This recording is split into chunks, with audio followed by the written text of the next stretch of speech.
Me encantan estas palabras que hemos abrazado para este mes. Me encanta esta declaración: la familia es para siempre. Y quiero tomarme unos minutos para que pongamos atención en estas palabras. Creo que fácilmente podemos pues simplemente leerlas como una frase que está bonita, que suena cliché y perdernos toda la profundidad de lo que esto representa. Entonces yo quiero recordarte, cuando hacemos esta declaración, cuando tú y yo creemos en nuestro corazón, es una declaración llena de fe. La familia, mi familia es para siempre. Lo que estamos diciendo es que esas personas que Dios nos ha confiado, mi familia, mi gente, mi casa, y también en el entendido que a través de Cristo la iglesia es mi familia, soy parte de esa familia. Cuando hago esta declaración, lo que estoy diciendo es: mi familia, mi gente se va a mantener unida, se va a mantener fuerte y se va a mantener llena de propósito.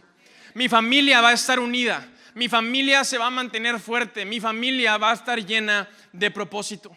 Cuando las cosas marchen bien, pero también cuando las cosas no marchen tan bien. En la salud, pero también en la enfermedad, en la riqueza, pero también en la pobreza. Cuando las cosas salen como lo teníamos planeado, pero también cuando todo se sale de control. Aún ahí mi familia será para siempre, estará unida, será fuerte y estará llena de propósito. Y no por unos años, no mientras que los hijos crecen, no hasta que suceda el primer conflicto, no hasta que perdamos a nuestro primer ser querido, porque es parte de la vida. La familia se duele. Atravesamos momentos de enfermedad, atravesamos momentos de pobreza, atravesamos el duelo de tener que despedirnos de alguien. Pero hay esta convicción en nuestros corazones que podemos estar seguros que aún en esa temporada mi familia será para siempre. Se mantendrá unida, se mantendrá fuerte y se mantendrá cumpliendo su propósito. ¿Alguien puede decir conmigo esas palabras el día de hoy? Mi familia es para siempre. Y yo quiero que mi familia sea para siempre. Y soy consciente de que una familia con esas características, con esas virtudes, pues no sucede por accidente. No es cuestión de suerte. No es que hay familias que Dios tiene familias favoritas y otras no tanto. No es que a una familia se le alinearon las estrellas. A la familia hay que construirla. La familia hay que liderarla. La familia hay que guiarla. A la familia hay que pastorearla. Tú y yo construimos familia. Y quiero que pienses hoy, durante estos minutos, en los tuyos. En la etapa, en el rol que hoy tienes. A lo mejor eres hijo, a lo mejor eres papá, a lo mejor estás recién casado o estás por tener a tu primer hijo. En la etapa en la que hoy estés, piensa no solamente en tu presente, sino también en tu futuro. Tú que hoy estás soltero, estás soltera, un día vas a salir de casa, un día vas a casarte, un día vas a formar a tu familia. A lo mejor saliste de la ciudad donde naciste, donde creciste. Hoy estás en esta ciudad y estás construyendo con esas personas con las que vives. Todos tenemos, Dios a todos nos ha confiado una familia y nos ha confiado su familia a través de la iglesia, y esa familia hay que construirla. Entonces sale esta pregunta: bueno, yo quiero que mi familia sea para siempre, ¿verdad? Yo quiero que mi familia se vea como Dios la ve. Bueno, ¿qué tengo que hacer y cómo tengo que hacerlo? Mi papá habló la semana pasada acerca de esto, acerca de la importancia en la familia de actuar con sabiduría. Cuando me enfrento ante estas dos cuestiones, bueno, ¿qué tengo que hacer y cómo tengo que hacerlo? Mi papá nos habló acerca de tienes que actuar con sabiduría. Y voy a resumirte todo su mensaje en una frase. Él dijo lo siguiente: actuar con sabiduría tiene que ver con decidir de acuerdo a la voluntad de Dios. Qué buen mensaje, ¿verdad? Qué mensaje tan práctico. Actuar con sabiduría tiene que ver con decidir, con construir, con alinearme de acuerdo no a mis emociones, no a las modas, no a lo que a lo mejor yo aprendí, no de acuerdo a mi voluntad y a mi agenda, sino a la voluntad, a la perfecta voluntad de Dios. Y bueno, ¿dónde está esa voluntad, verdad? ¿Dónde puedo encontrarla? Y veíamos también que la voluntad de Dios se revela a nosotros a través de las promesas de Dios. En las promesas de Dios tú puedes encontrar ahí su voluntad. Y la Biblia, de pasta a pasta, de Génesis a Apocalipsis, está llena de promesas de Dios para con nosotros. El Antiguo Testamento está lleno de promesas de Dios. Desde el inicio, desde el Génesis, Dios tiene promesas y le muestra al ser humano su corazón y sus deseos y sus anhelos. Me encanta el Nuevo Testamento, porque no solamente hay más promesas, tienes a Cristo, la promesa. Cristo viene en cumplimiento de todas las promesas que se habían hecho. Él es la promesa. Encontramos en los evangelios, aún en las cartas por los apóstoles, a Cristo Jesús, la voluntad de Dios a través de las promesas. Y cada promesa está compuesta también por una premisa. La promesa nos da esperanza porque nos muestra el corazón de Dios, nos muestra lo que Dios quiere, nos muestra lo que hay en el deseo de Dios para con nosotros. Y eso tiene que animarte, porque muchas veces suceden cosas en nuestra vida, y estoy hablando acerca de familia. Pasamos por temporadas difíciles. Muchas veces experimentamos cierta distancia, tomamos malas decisiones, experimentamos pérdidas o temporadas, ¿verdad?, que no nos gustan. Y es fácil gancharte en la carne, en tus emociones, en tus pensamientos, y dejar de ver la familia como Dios la ve. Es fácil distraerte, desanimarte, angustiarte, frustrarte. Es fácil pensar que todo está perdido. Es fácil pensar que, bueno, mi oportunidad ya pasó, mi familia ya, ni modo, ya pasó. Pero cuando volteamos a ver las promesas, Dios nos recuerda cómo Él quiere ver nuestra familia. Él levanta nuestra expectativa, levanta nuestra fe, nos dice, no todo está perdido. Hay cosas que todavía puedes hacer porque yo quiero lo mejor para tu familia. Y quiero que hoy podamos leer y profundizar en la promesa que encontramos en el Salmo 1. Vamos a leer los últimos versos que vimos hace unos minutos, que nos muestran la promesa, que nos muestran cómo Dios quiere ver a nuestra familia. Leemos el verso 3. Hay familias, puede decir conmigo, hay familias que son como árboles sembrados junto a los arroyos. Y quiero que puedas verlo. Hay familias que son como ese árbol que se sembró y creció junto al arroyo. Hay familias que se ven como un árbol que creció para dar sombra. Hay familias que tú pasas tiempo con esa familia, tú entras a esa casa, tú eres parte y puedes experimentar como ese árbol que da una buena sombra, como ese árbol que en el día más caluroso, cuando saben que hemos tenido días calurosos estas semanas, en esos días hay familias que descienden como una sombra. En los días de tormentas y de lluvias y de vientos, alguien sabe lo que estoy hablando, esos vientos de esta semana, a lo mejor hasta se te fue la luz, pero hay familias que descienden como un árbol fuerte, como un lugar de protección y de seguridad, que están junto a los arroyos. Y me encanta esto, es un árbol que nunca se va a secar, es un árbol que siempre tendrá vida porque se sembró en el lugar correcto junto al arroyo. Y porque está junto al arroyo, ese árbol ha echado raíces profundas. Y se puede venir una sequía, como se puede venir un tornado. Ese árbol está fuerte, tiene raíces profundas. Hay familias que así se sienten. Como si eso fuera poco, dice, aparte, llegado el momento, hay familias que dan mucho fruto. Hay familias que experimentan el dar fruto. ¿Y a qué fruto se está refiriendo? No está hablando acerca del fruto de la carne, no está hablando acerca de lo tangible o de lo que el dinero puede comprar. El autor nos habla acerca de los frutos del Espíritu. Y vamos a recordar rápido en Gálatas, capítulo 5, verso 22, los frutos del Espíritu. El fruto del Espíritu es amor. Puede decir conmigo, amor. Hay familias que son amorosas. Hay familias que son un descanso para el alma, que tú sabes que cuando estás con papá, con mamá, con mis hermanos, ahí me siento amada, ahí me siento amado. Hay alegría en esa casa. Y una alegría no pasajera, no temporal, no que va de acuerdo a las circunstancias, una alegría que permanece, que perdura. Hay familias que en medio de la enfermedad hay alegría, que en medio de la pobreza hay alegría, que en medio de la crisis hay alegría, porque es el fruto del Espíritu. Ahí hay paz, ahí hay paciencia. Di conmigo, paciencia. Dile a tu vecino, tenme paciencia. Hay familias que no andan corriendo a los hijos de la casa a patadas, que no se la viven peleándose, ¿verdad? Con violencia, que no destruyen. No, hay paciencia. En medio de las etapas, en medio de las temporadas, hay paciencia. Hay amabilidad, hay bondad, hay fidelidad. Hay familias donde tú puedes ver a papá y a mamá ser testigos, ser el mejor ejemplo de cómo se ve ser fiel, cómo se ve ese amor, cómo se ve cumplir esos votos hasta que la muerte nos separe, porque son fieles, se cuidan la espalda, se protegen entre ellos. Hay humildad, y donde hay humildad, ahí hay perdón. Hay familias que perdonan rápido. Hay familias que constantemente se sientan en la mesa, en la cama, para abrir su corazón. ¿Qué tengo? ¿Por qué tengo que pedirte perdón? Dime, ¿qué es necesario?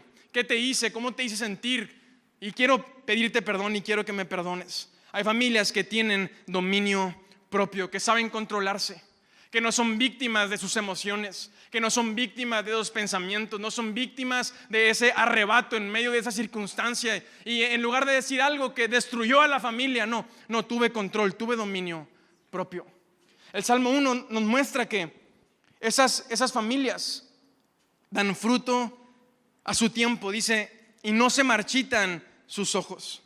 Y como si fuera poco, termina diciendo, aparte hay familias, esa familia todo lo que hace le sale bien.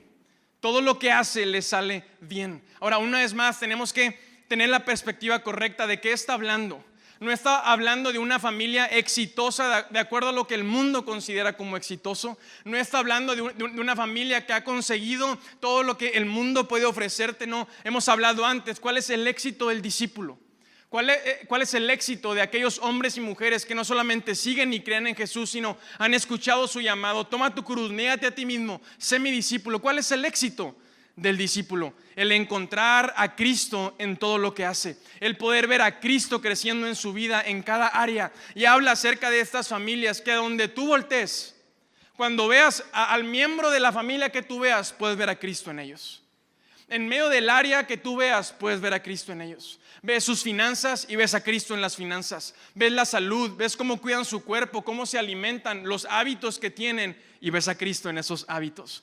Ves la cultura familiar, ves el ambiente que hay en esa casa y ves a Cristo en ellos. Aún ves cómo se enojan y ves a Cristo ahí en ellos. ¿No te cayó gordo ya esta familia? ¿Verdad? Es demasiado, ¿verdad? O sea, pero nos muestra el corazón y el deseo de Dios. Así quiero que se vea tu familia. Ahora, en el Salmo 1 podemos deducir, vemos a dos familias. Vemos esta familia que es como ese árbol que está junto a los arroyos, que da fruto, que su hoja no se marchita y que todo lo que hace le sale bien. Pero también vemos esta otra familia, y quiero que las tengas presente en los minutos que nos quedan. Una familia que carece de estas virtudes. Una familia que no logra consolidarse. Que fue un árbol que empezó a crecer, pero su crecimiento se detuvo. Fue un árbol que se sembró lejos de los arroyos.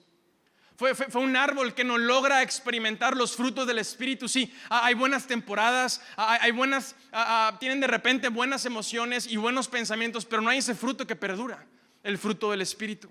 Son familias que se han marchitado. Llegó una sequía, llegó un desierto, llegaron los golpes de la vida y se secó.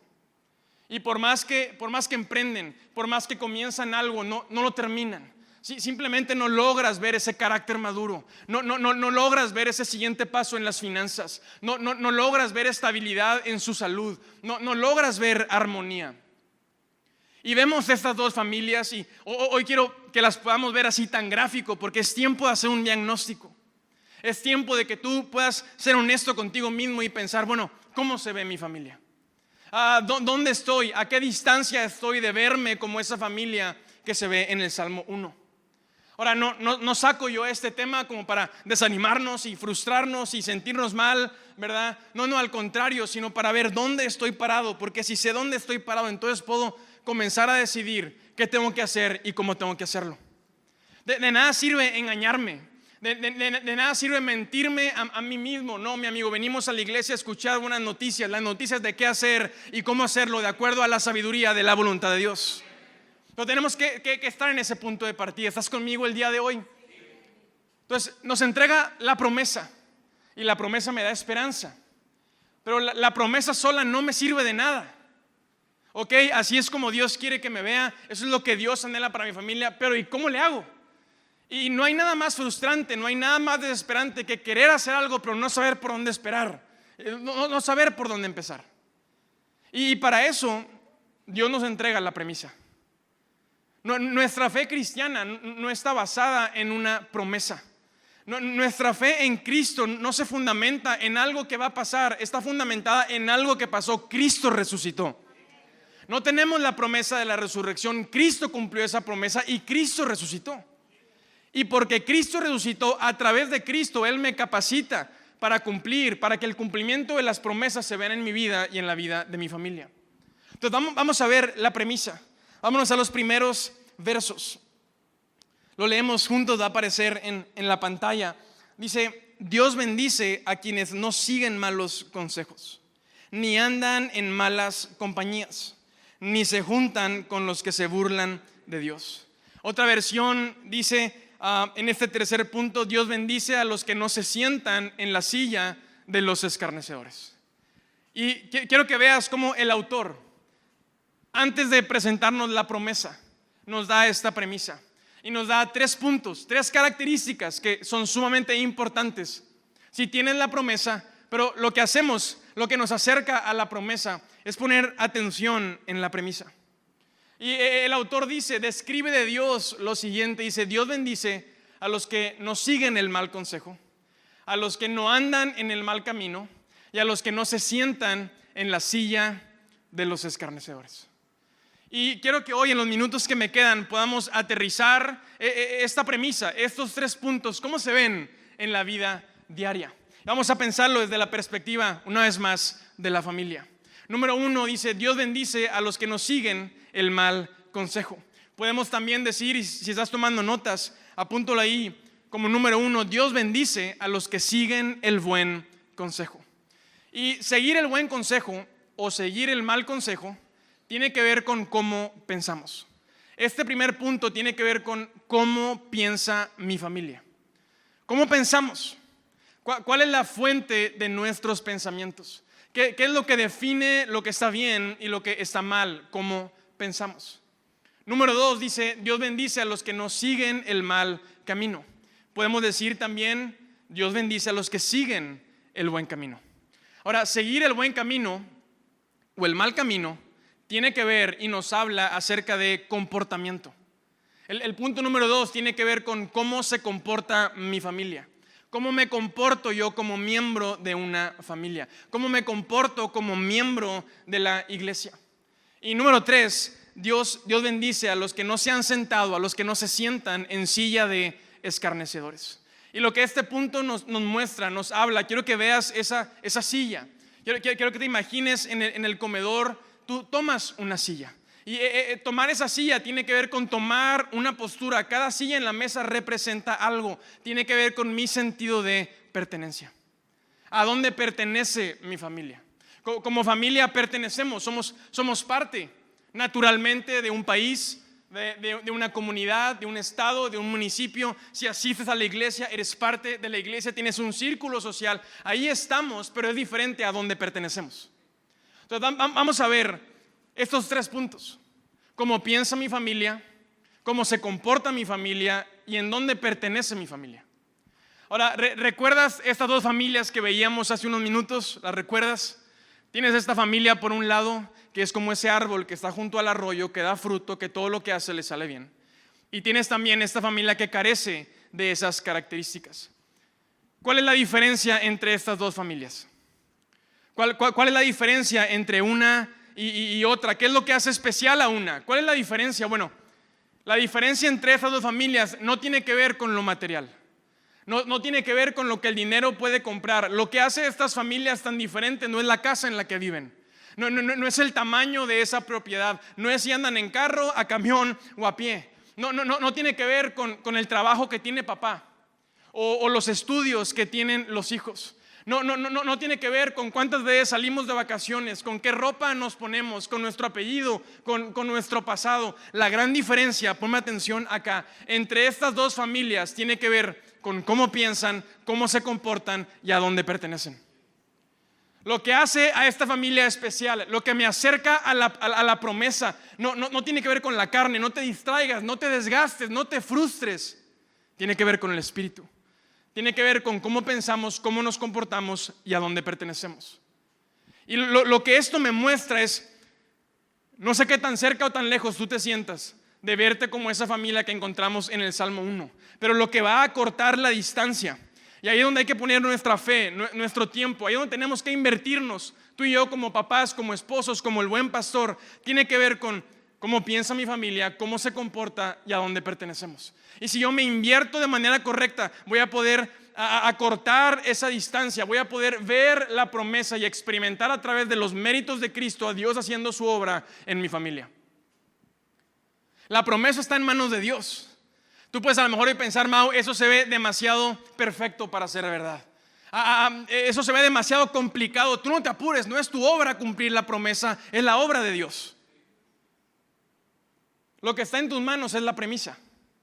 La esperanza, la promesa nos da esperanza, la premisa nos pone a trabajar y mantiene viva la esperanza. Entonces vamos a aterrizar estos 3 puntos el día de hoy. ¿Cómo piensa mi familia? ¿Cuál es la fuente que alimenta los pensamientos de mi familia? ¿Qué es lo que define en mi casa lo que está bien y lo que está mal? El autor nos dice, Dios bendice, y es tan claro, a aquellos que nos siguen el mal consejo. Y quiero empezar diciendo esto en este punto: el mal consejo hay que confrontarlo, y hay que confrontarlo con un buen consejo.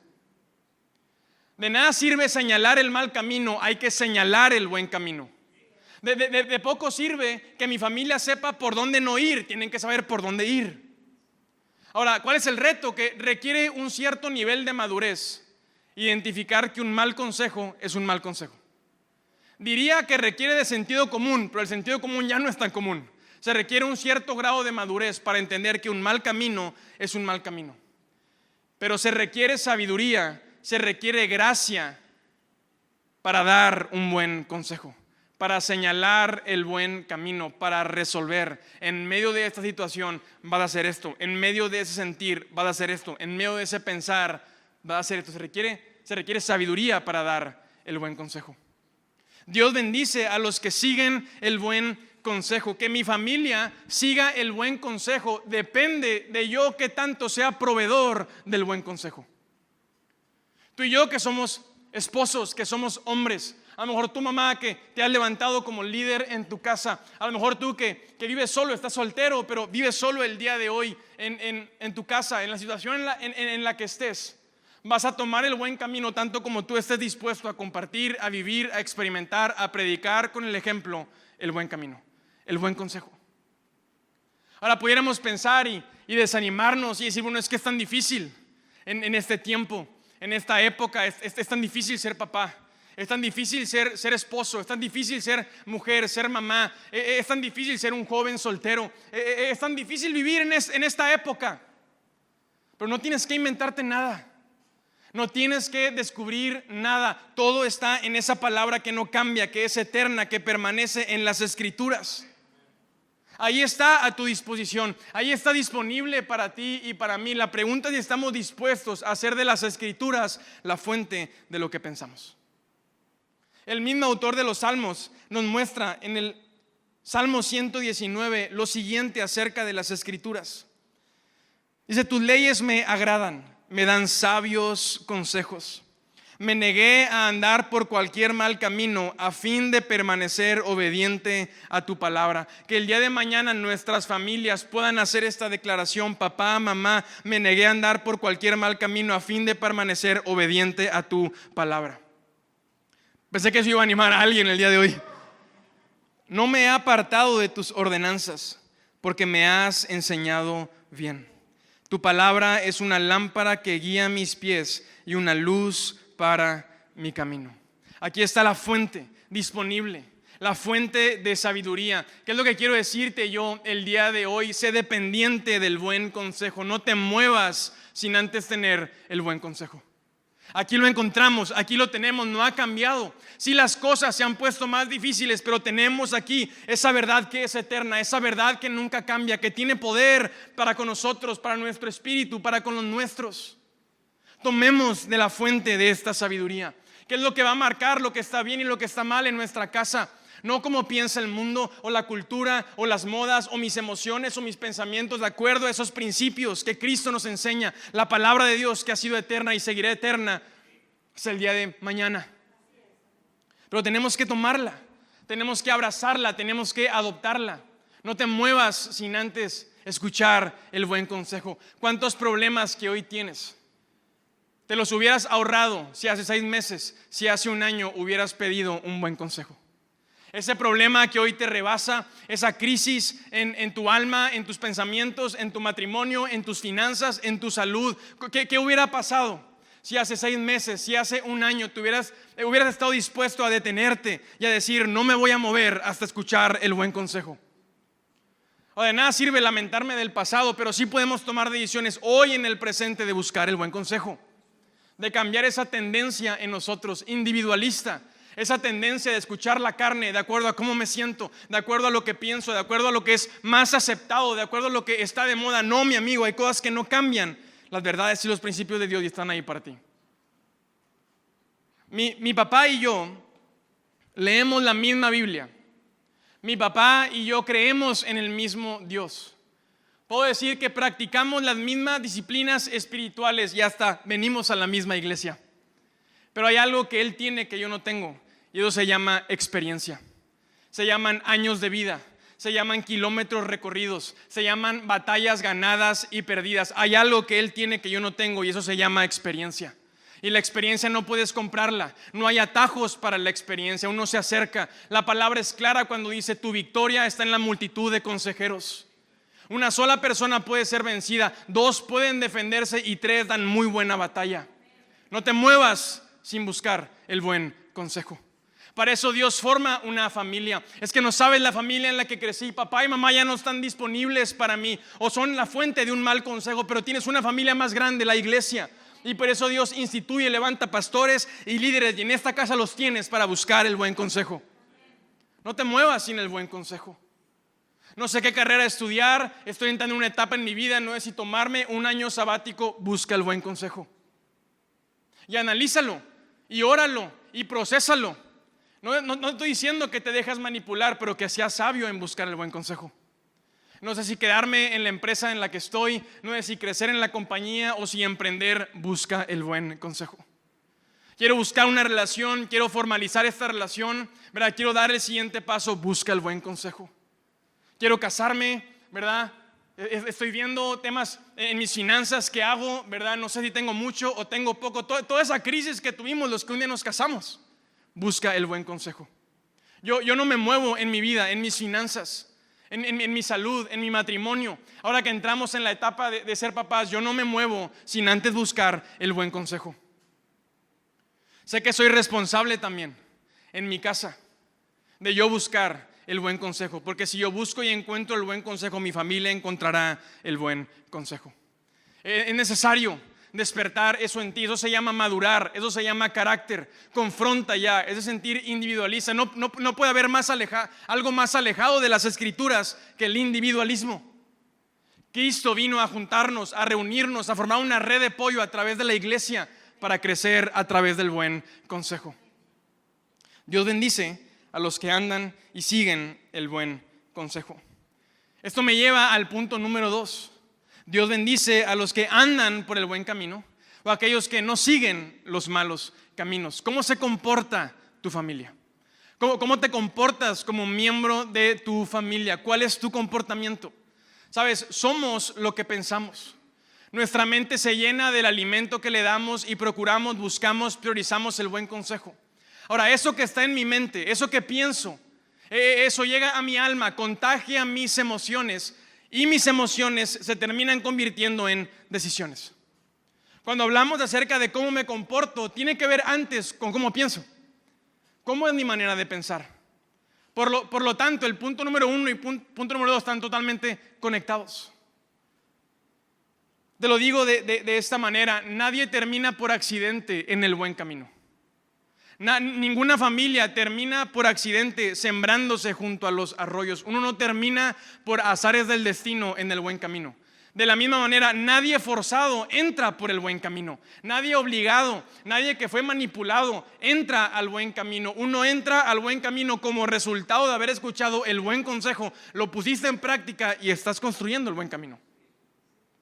¿Te das cuenta de la importancia de no me muevo sin antes tener el buen consejo? lo he recibido, me doy cuenta, va de acuerdo a las escrituras, no choca con los principios, con el corazón de Dios, viene de aquellos que están en autoridad, lo he consultado, me he acercado, ¿verdad? Siento, tengo fe, voy a moverme y por eso termino en el buen camino, porque he buscado primero el buen consejo. El Salmo 23 nos muestra esto con la figura del buen pastor. Salmo 23 dice: el Señor es mi pastor, y porque el Señor es mi pastor tengo todo lo que necesito. Porque el Señor es mi pastor, en verdes prados me deja descansar y me conduce junto a arroyos tranquilos. Porque ese árbol terminó junto a los arroyos porque el buen pastor lo sembró junto a los arroyos. Porque Él es mi buen pastor, Él renueva mis fuerzas. Porque el Señor es mi pastor, me lleva por buenos caminos. ¿Por qué tipos de caminos? Vamos, iglesia, ¿por qué tipo de caminos? Por buenos caminos, para mostrarme lo bondadoso que es. Déjate pastorear. No le saques al discipulado, no le saques al ser pastoreado, porque el Señor es mi pastor, Él me guía por el buen camino. Tú y yo que estamos pastoreando nuestra casa, tenemos que ser pastoreados. A lo mejor hoy tú ya eres mayor de edad, papá y mamá ya no son esa figura, ¿verdad? A lo mejor tú me puedes decir: papá y mamá no tiene nada que ver con esta idea de la familia. Bueno, hoy tú eres pastor, hoy tú pastoreas tu vida y tú que estás pastoreando tienes que ser pastoreado. Una vez más, esto confronta el individualismo. Esto confronta todo ese sentir egoísta de yo lo resuelvo, de yo lo hago, de yo solo puedo. No, mi amigo, la base bíblica, lo que Cristo vino a enseñarnos es ser dependientes del buen pastor. Seamos pastoreados. Seamos pastoreados. El Salmo 23 te muestra esa hermosa experiencia de ser pastoreado. A lo mejor ser pastoreado a veces se va a ver como escuchar lo que no quieres escuchar, pero lo que necesitas escuchar. Y una vez más, tú puedes voltear a ver el Salmo 23 y darte cuenta cómo termina la historia, dónde termina aquel hombre, aquella mujer que está siendo pastoreada. Lee el Salmo 23.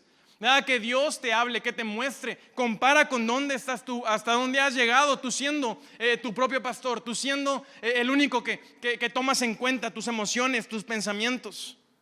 El buen camino es resultado de primero escuchar el buen consejo.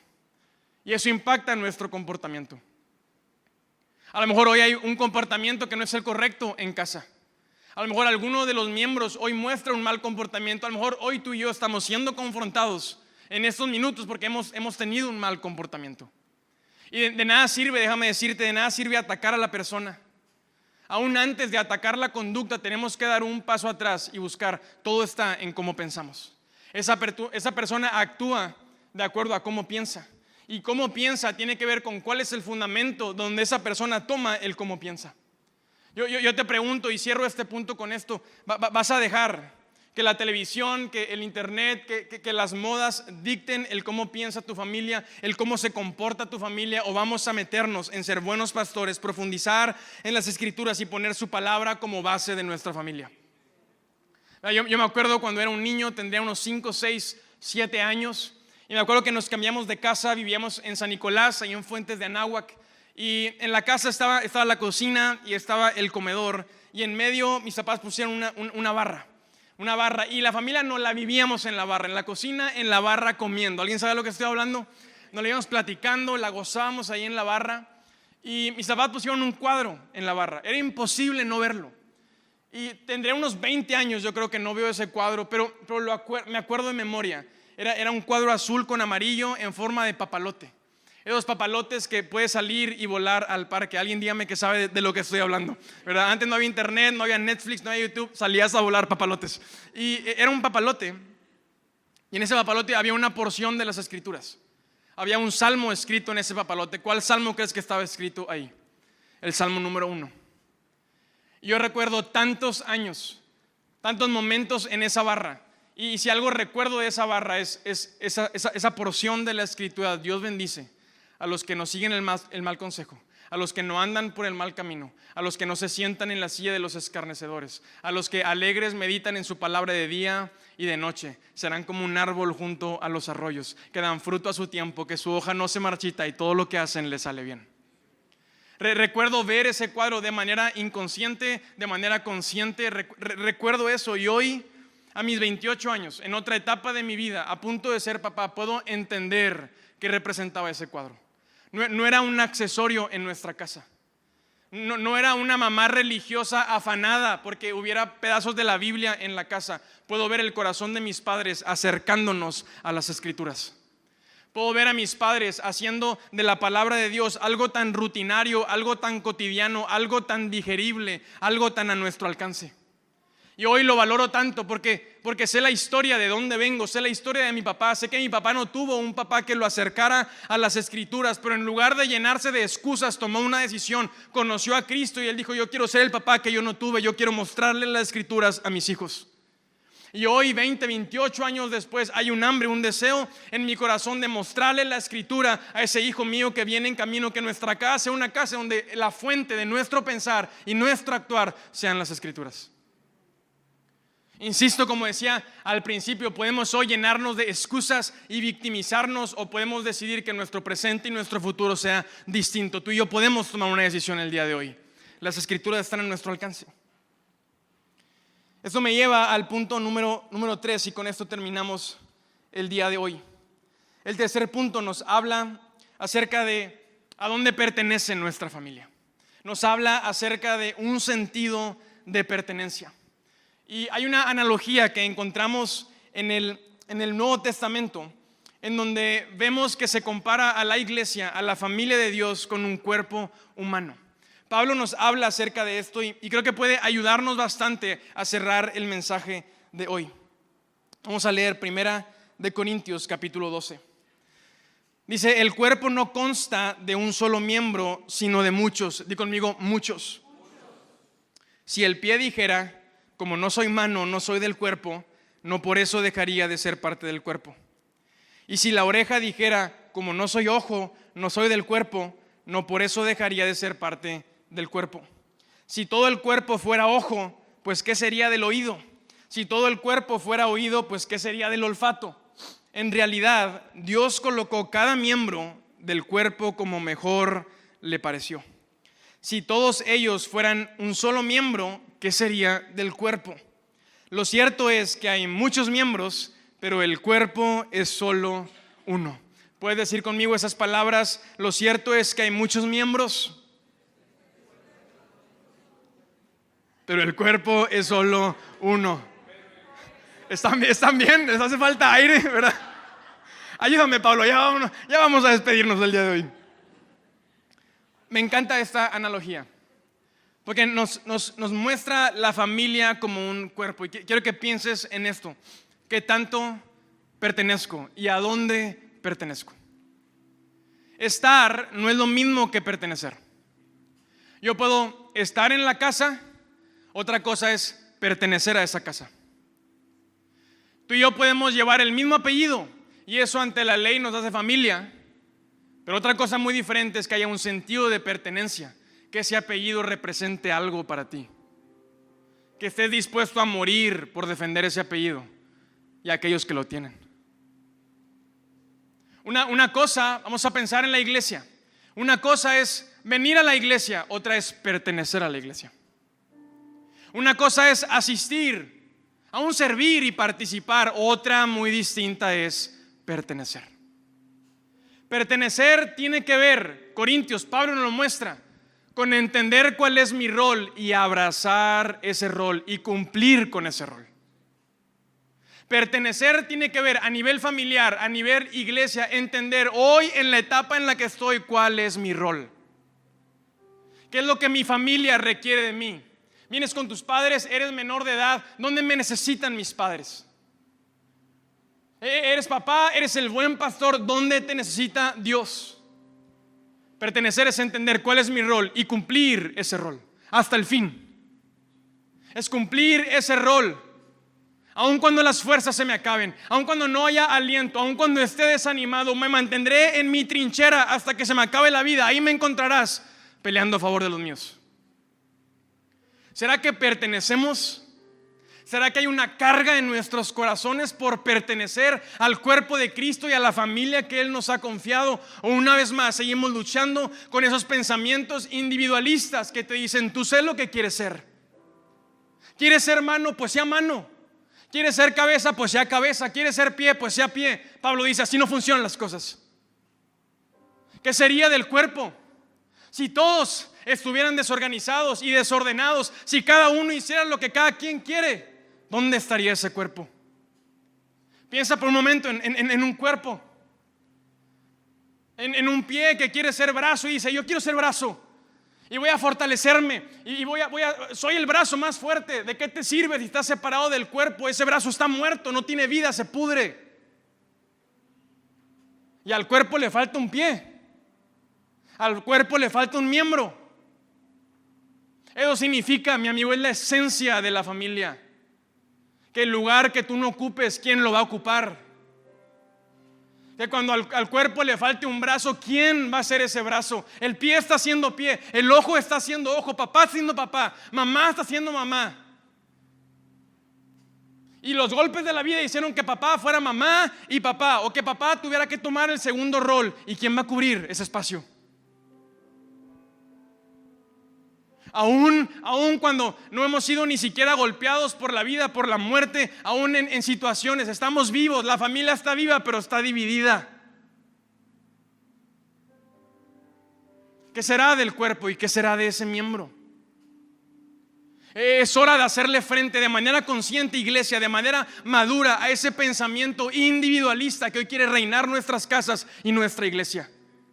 No hay nada, una vez más lo repito, no hay nada más lejano de las escrituras que ese pensar individualista, sé lo que quieres ser. No, hay un rol que tienes que tomar, tienes que conocerlo, tienes que abrazarlo y tienes que cumplirlo y ser responsable con ese rol. Así funciona la familia. Yo quiero que hoy te preguntes, y no te vayas de este lugar sin poder cuestionarte, ¿cuál es el rol que hoy tengo en mi casa? ¿Cuál es el rol que hoy se requiere que tú tomes? Mi amigo, creciste, fuiste niño, fuiste adolescente, fuiste un joven, hoy eres un adulto, hoy eres papá, pero quieres seguir siendo oveja. Pero le sacas la vuelta a ser el buen pastor, y porque tú sigues aferrado a ser oveja, tus ovejas no tienen pastor. Y porque sigues aferrado a disfrutar, está bien padre ser oveja, es otra responsabilidad ser pastor. El pastor recibe los golpes por las ovejas. Pero si Dios te ha hecho hombre, te hizo hombre con un propósito. Te hizo hombre para que te levantaras un día, salieras de tu casa, porque el hombre dejará a su padre y a su madre, se unirá a su mujer y formará su familia. Y el mismo llamado que tuvo Adán, lo tienes tú y yo, lo tenemos tú y yo para entrar ahí cabalmente y cumplirlo hasta el fin. A lo mejor hoy tú eres hijo, eres hija. ¿Cuál es el rol que te toca? ¿Será que te has presentado delante de tus padres y les has dicho, ¿dónde me necesitas? ¿Dónde me necesitas? ¿Dónde quieres que yo esté? ¿Será que puedes tener esa conversación? En la iglesia, en el cuerpo, ¿cuál es el rol que hoy te toca? ¿Eres un nuevo creyente? Acabas de conocer a Cristo, estás apasionada, estás apasionado, acabas de bautizarte. ¿Cuál es el rol que te toca? ¿Cuál es el lugar del cuerpo al que perteneces? Tienes que estar en el programa de crecimiento. Tienes que estar, ¿dónde tienes que estar? Tienes que estar aprendiendo las disciplinas espirituales, cómo orar y cómo leer la Biblia, cómo ser un discípulo. Eres un nuevo creyente, tienes que estar en el programa de crecimiento. Tienes que estar en sanidad interior. Cristo quiere sanarte. Has experimentado salvación, tienes que pasar ahora por la sanidad de tu alma y por la sanidad de tu mente. Eres un nuevo creyente, ¿sabes dónde tienes que estar? Sanando tu pasado, siendo sano de los vicios y las adicciones que hoy te siguen lastimando y lastimando a los tuyos. Pero queremos saltarnos esa etapa, ¿verdad? Es ese sentir individualista. Yo quiero estar sirviendo, yo quiero plataforma, yo quiero estar liderando, yo quiero andar haciendo por acá. Y pues sí, en el nombre de Dios y de la iglesia. Eres parte de un cuerpo. Eres parte de un cuerpo. Abraza el rol que hoy te toca y cúmplelo. De nada sirve si en esta etapa, como nuevo creyente, sí, la familia es para siempre, pero tú y yo no somos para siempre. Y con esos hábitos que traes menos, con esos hábitos en tu salud, con esas raíces de amargura, con esos niveles de estrés, de ansiedad, de depresión, de frustración, con esa falta de madurez, vas a terminar destruyendo la familia que Dios te ha confiado. Tenemos que entender cuál es el rol que hoy me toca. A lo mejor tú no eres un nuevo creyente. Tú tienes ya unos 5 años, unos 10 años, 20, 30. ¿Cuál es el rol que te toca? Tú no tienes un año conociendo las Escrituras. Yo te he visto, te conozco. Me conocías cuando yo era un niño. Me cargaste en los brazos. Algunos de ustedes me conocen cuando yo era un adolescente. Tenemos una vida en el Evangelio, mi amigo. Y la vida pasa y hay que crecer y hay que madurar porque Jesús es crecimiento. En las palabras de Pablo, siguiendo con la analogía que encontramos, Pablo dice: tú que eres un viejo creyente, ya deja la leche. Ya deja la leche para el bebé. Ese nuevo creyente que llegó a casa, ya suelta el biberón. Éntrale a la proteína, éntrale a mayor compromiso, porque mayor compromiso, mayor responsabilidad. Comprométase. ¿O quién va a dar el buen consejo? ¿O quién va a levantarse a predicar? ¿O quién va a levantarse a liderar? Nuestra oración este año como equipo pastoral es: Dios, ¿qué pastores vas a levantar en aliento los siguientes 3 años? Esto no es una familia pastoral, es un equipo pastoral. Muéstranos, Dios, a qué pastores vas a levantar en esta casa los siguientes 3 años, para escogerlos, discipularlos, para levantarlos, para ordenarlos y que sirvan a las ovejas. Porque Jesús dijo: la mies es mucha, pero los obreros son pocos. Hay muchos creyentes, pero nadie quiere ser parte del cuerpo. Hay muchos creyentes en la cultura mexicana, en la cultura latina. ¿Quién no conoce acerca de Jesús? ¿Quién no ha conocido la Biblia? Pero nadie quiere ser parte del cuerpo. Nadie quiere decir: yo tomo ese llamado que hoy me toca. ¿Quieres que sea mano? Soy mano. ¿Quieres que sea pie? Soy pie. ¿Quieres que sea ojo? Soy ojo. Es tiempo de confrontar. Es tiempo de confrontar esas ideas de que uno hace lo que quiere. Así no funciona la familia, así no funciona la iglesia. No te lo estoy diciendo yo, te estoy tratando de exponer de una manera amorosa, de una manera apasionada. Y mi oración es que con gracia del Espíritu Santo, lo que viene en las Escrituras, la iglesia no hay que inventarla. Jesús vino y murió por la iglesia. Y los discípulos, los apóstoles, dieron su vida hace miles de años para que hoy tú y yo pudiéramos estar aquí y ser iglesia. Y vamos a honrar esa iglesia, y vamos a respetar esa iglesia, y vamos a luchar en la trinchera en la que Dios nos quiere. Los tiempos van a cambiar, vas a madurar, vas a crecer. Y a lo mejor vendrán otra tarea, vendrán otras responsabilidades, pero siempre unidas al cuerpo. Estamos siempre unidas a la familia. Los hijos crecemos. Un día eres completamente dependiente de tus padres. Otro día eres mayor de edad. Un día te vas a casar. La relación con tus papás tiene que cambiar. No puedes tener 30 años y seguir siendo dependiente de papá y mamá. Ahora tú cómo puedes apoyar a papá y a mamá. Ahora tú cómo puedes bendecir a papá y a mamá. Ahora tú tienes que entender: ellos estuvieron contigo en el inicio de tu vida y tú estarás con ellos en el final de su vida. Y eso tenemos que entenderlo. Eso es toda otra predicación. Pero yo quiero cerrar el día de hoy con una analogía rápida que creo que te la puedes llevar de tarea y creo que puede ayudarnos. Hay una gran diferencia entre mi casa y un hotel. Hay una gran diferencia entre mi casa y un hotel. Mi casa es mi casa. Es mi hogar, es mi lugar seguro. Es el lugar que yo entiendo que me toca a mí pastorear. Y en mi casa yo tengo compromisos y responsabilidades. Y si los que estamos en la casa no nos movemos, pues las cosas no suceden. Pero en un hotel es diferente. Y quiero que pienses en eso cuando has ido a un hotel. Espero no ser el único, espero no evidenciarme. Pero cuando vas a un hotel, uno se relaja, ¿verdad? ¿Sí? ¿Sí o no? Ayúdame, estamos terminando. Cuando vamos a un hotel, yo no tiendo mi cama en la mañana. Cuando yo estoy en un hotel, a mí no me importa si el cuarto está desordenado. Si nos fuimos y dejamos todo tirado, a mí no me preocupa eso. Cuando estoy en un hotel, yo no me preocupo porque haya alimento en el refri, porque nos atiendan, porque se cocine. A mí no me preocupa eso. Porque voy de paso. Voy nada más por unos días. No me preocupa, sé que no pertenezco a ese lugar. No voy a encariñarme con ese lugar. No voy a echar raíces en ese cuarto de hotel. Porque así como yo, miles de personas han estado ahí. Yo no pertenezco a ese lugar. No hay responsabilidades, no hay compromisos. Al contrario, me sirven, me consienten, me atienden y eso me gusta. Pero luego regreso a mi casa, a la realidad. Regresas de la luna de miel a la realidad. Y te das cuenta que ese es el lugar al que perteneces. Y nadie quiere vivir en un lugar cochino, porque lo cochino no inspira. El desorden no inspira, la limpieza inspira. Lo que está limpio inspira excelencia. Lo que está limpio inspira vida. Lo que huele bien inspira. Y yo quiero que mi casa inspire. Quiero que mi lugar sea un lugar seguro. Quiero que mi lugar se sienta un ambiente que huela rico. Por eso limpiamos nuestra casa. Por eso tendemos nuestra cama. Por eso junto con mi esposa nos dividimos las tareas. Mi casa es mi responsabilidad. Yo tengo que pagar por los servicios. Yo tengo que trabajar y salir a partírmela para que haya alimento en ese refri. Y ahora que vamos a hacer 3, con mayor razón.